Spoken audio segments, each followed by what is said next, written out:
Basil Rathbone back in the day. I can enjoy all of those interpretations. Everybody has their favorite James Bond. It doesn't mean that the other Bonds aren't just as exciting or as acceptable. Exactly. Exactly. You know what's funny? Sorry about that. In the background, I've got this crazy office going on here. Get that for me, please. Oh, it's funny. I recently my son started watching my Goof Troop DVDs because he used to Goofy from Monkey Mouse Clubhouse and Mickey's Racers, and he started watching Goof Troop because my wife suggested he watch it, and I had the DVDs. My brother-in-law got me for Christmas, so I'm like, oh, he'll watch them and he'll get into something different for him to watch. It was in like 3 episodes. He's like, this is so different, but I love it. I absolutely love it. It's because it's funny. He's laughing and he's having a good time, and I'm like, that's the point. That's the whole point. You know, enjoy these shows. I mean, enjoy this. This is so cool. Goofy was back in the day when we pitched, actually Rescue Rangers. Because we had done Ducktales and we had a meeting to say what other shows, what other classic characters might we use. And there was never a hesitation about putting Goofy in a show. Whereas Mickey, it was like, no, we're not there yet. We have to guarantee a certain quality. And Donald had been in Ducktales a little bit, but still we all felt, man, you got to get better studios to handle the animation. And but Goofy, because so many of his shorts were using Goofy as the everyman, he was in all sorts of, how to fix a car, how to fix, how to play football. He was less, you had a sense of his personality, but he didn't have, for the bulk of his cartoons, he didn't have his own adventures. You'd watch a Goofy and everybody in it would be a Goofy, so he was, he was the one character that from day one it was like, oh yeah, he could be a detective, and they tried that. We had a detective Goofy, and man, I forget the other ones. There were several detective pitches, I think, but just coming down to that, a father and son, and that central conceit of being embarrassed for your father because he's goofy. Kids can relate to that, It's true. I think that's actually more relatable than people give it credit for. I'm not gonna lie, it's more relatable. Yeah, I'm always surprised at how much the Goofy movie has played into people's consciousness, in that you see Powerline. It's a great movie. Powerline cosplay and T-shirts now with him on it, and it's like, that's just, it doesn't have. It surprises me because I was not a kid growing up with it. I knew the guys down the hall were working on it. It's a whole different sensibilities. It's like people asking me about episodes of Ducktales, and it's like, I was there in the development. I had, I came up with the concepts of Bubba Duck and Gizmo Duck, who was originally pitched as Robo Duck. But other people fleshed them out, created episodes around them and the personalities and the details of their lives. I totally forgot that I actually edited some DuckTales episodes.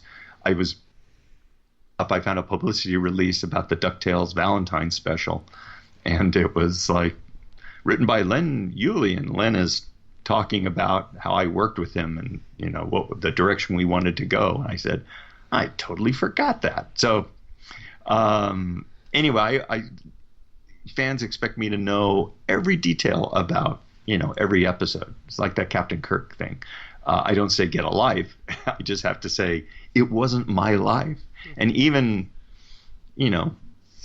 certainly Rescue Rangers. I mean, that was, man, when I was on that show, it was practically stream of consciousness writing, because we did not have the right number of editors, and we had an insane production schedule or script schedule anyway.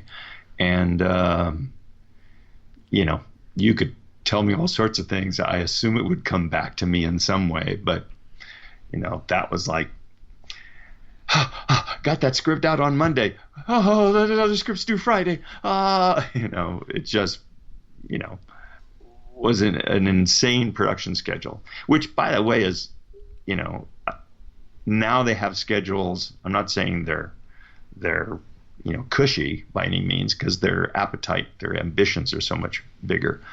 But they have enough time to do it right. And one thing I told the three producers of DuckTales, I said, enjoy every minute of this, because we were just trying to get a show shipped, and back then, literally, it wasn't digital. We put the artwork in boxes and sent them to another country.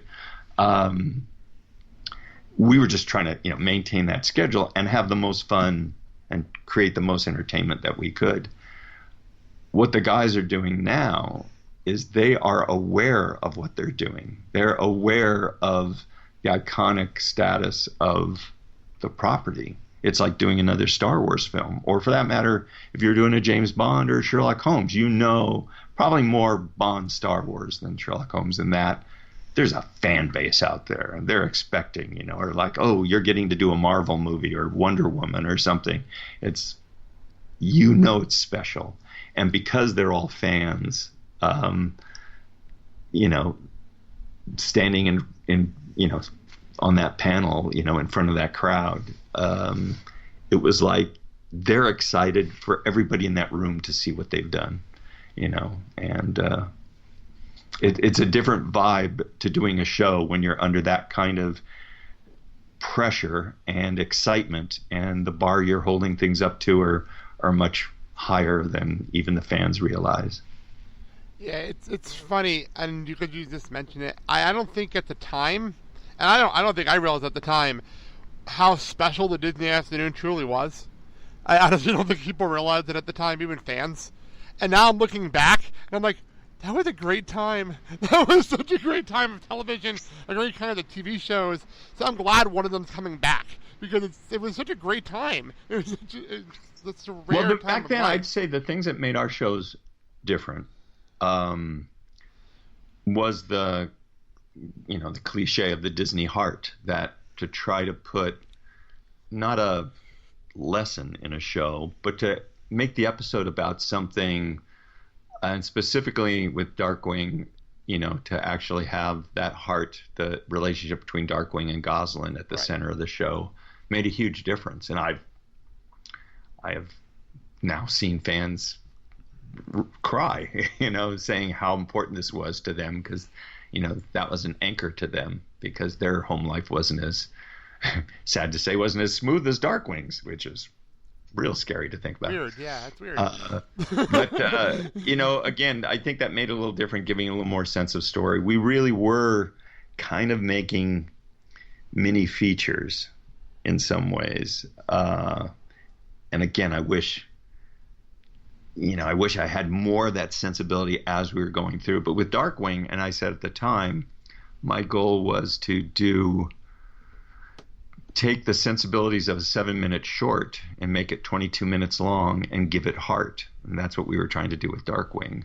And it turned into its own thing, but that's why Darkwing is a much more broad show than anything we had done up until that time. Yeah. It's like I said, though, it was a different era, and I try to explain that to some people now, because I have friends that I always joke I'm the oldest in my friend group. I'm the oldest one, and I try to explain this stuff to people that weren't that age that I was when I watched this stuff. And it's TGIF and Disney Afternoon are my era. Those are my era, and they're both Disney, weirdly enough. How that works out. ABC, everything owns everybody else now. But yeah. It was a weird time, and I loved it. And like I said, I'm glad my son gets to experience it now, because it's going to be so cool to watch it with him next week. Well, that's what they're really hoping for, because I don't know if I ever made the point. I was about to make it, and I probably went off on my rambling. But it happens. They have gotten, in fact, I know I didn't make the point. I was talking about the positive response on the internet is overwhelming, that the studio didn't expect it. But all of that, as far as we know, are adults or adult-like people, big kids. It's about but it's about the real kids that it has to be successful with. Now, I think it will be, and it's great that your son's so excited and meeting these families at conventions, and they're all excited about it. Makes me think, no, it's going to hit, and it's going to hit big. But it is, nervous time for those guys that, they know they've done a great show. They got a little emotional when they saw the premiere all cut together with sound and everything, because they said it feels like Ducktales, and they were so proud of achieving that, even with all the changes and everything. Right. But it's like, yeah, but what does a 7-year-old think? It's like, I know what I think, and I'm going back in my mind 25 years, I'm in front of the TV with snacks or whatever, but it's like, no, what about the kid today? What is he feeling? And that, in that respect, they are back in the same place I was, that after the show debuts, they're going to see all sorts of reaction online from adults, from old fans and new fans, but they're not going to get the actual audience that, ideally they're aiming at. Although they really, this really is supposed to be family entertainment. It is, meaning the entire family should be able to sit down and really enjoy this. And I'll say this, and then I'm going to close, because I told my wife I'd be done by around now. And I told her this might go long, because I'm talking to Tad and loves to talk.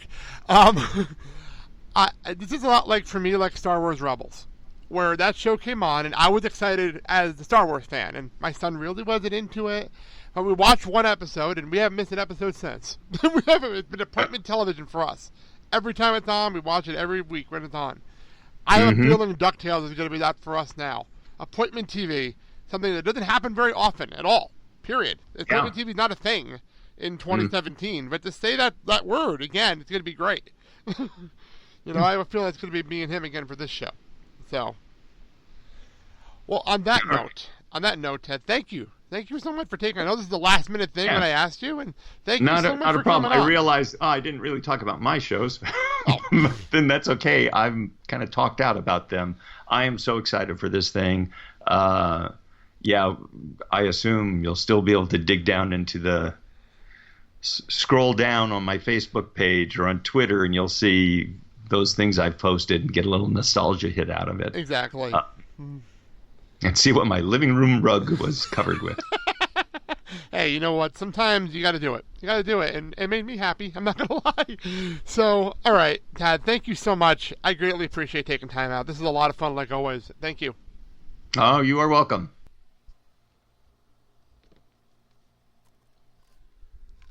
All right. All